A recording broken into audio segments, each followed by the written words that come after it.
Welcome to an update video for As Far as the Eye, a strategy game where you are destined to take a nomadic city from one edge of the map to the other, trying to survive along the way. That journey for survival may have just gotten a little bit easier thanks to the first significant patch by the development team since release.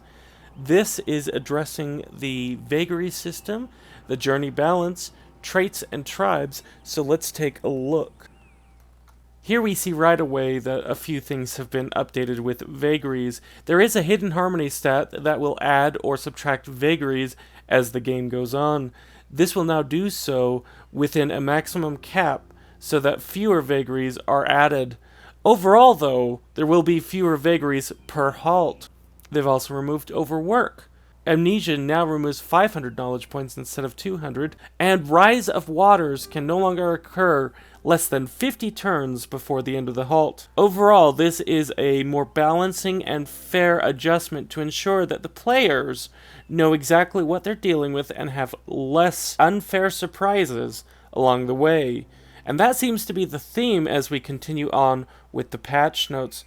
Let's go on to our journeys balancing. But before we talk about those kind of journeys, do you know that our channel is trying to make a journey as well? We have a goal of 1,000 subscribers to reach our next halt, and if you like our videos, you can help support us either by liking, sharing, or commenting below. Or of course, if you want to see more of our videos, subscribe and we'll make sure to get the content out that you enjoy. Now back to our patch notes.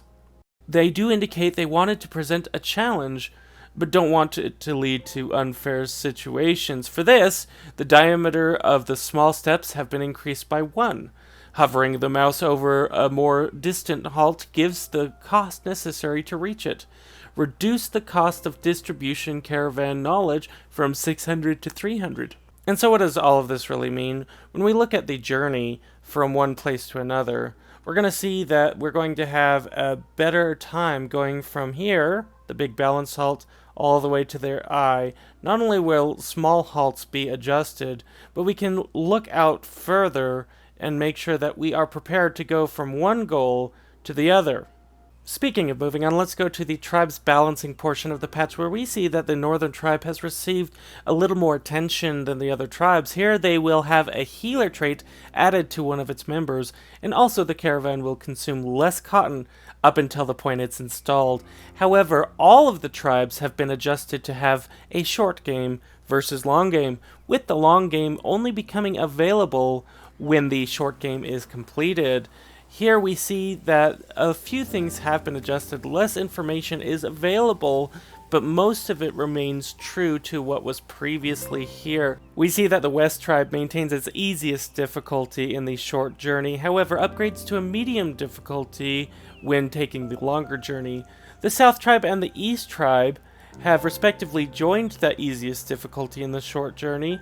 However, the South Tribe will go up to a medium difficulty, and the East Tribe will go up to the hardest difficulty in the long journey. For the short journey, the Northern Tribe has been downgraded to the medium difficulty, but will once again be the hardest difficulty for the longest journey. Journeying on to traits and other balancing, a number of things have been addressed here. Speaking about traits, the development team knew that some players were instantly resetting the game when they received certain traits, while others were simply unnecessary or unpleasant to play with, and those have been addressed. In addition, the original pupils of a tribe cannot have traits in common. For other balancing, hunger will no longer make pupils ill, because the development team felt that this was too severe a punishment. Now, talking about making the game more accessible to everyone, we do want to move on to the fact that they have added tips in both French and English to ensure that players don't have to jump out of the game and go to Discord or go to a wiki to ensure that they are fully familiar with the game's mechanics.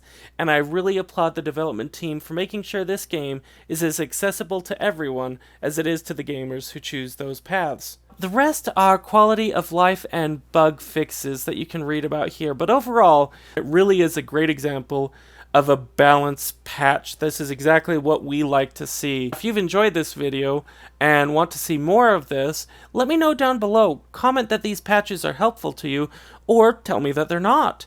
Share and like this video if you think that other people would benefit, and if you do want to see more content from Nidanoski, then continue to stay subscribed if you are, or perhaps consider subscribing if you're not yet. We'd love to have you. In the meantime, I am Nidanoski, and as always, have fun.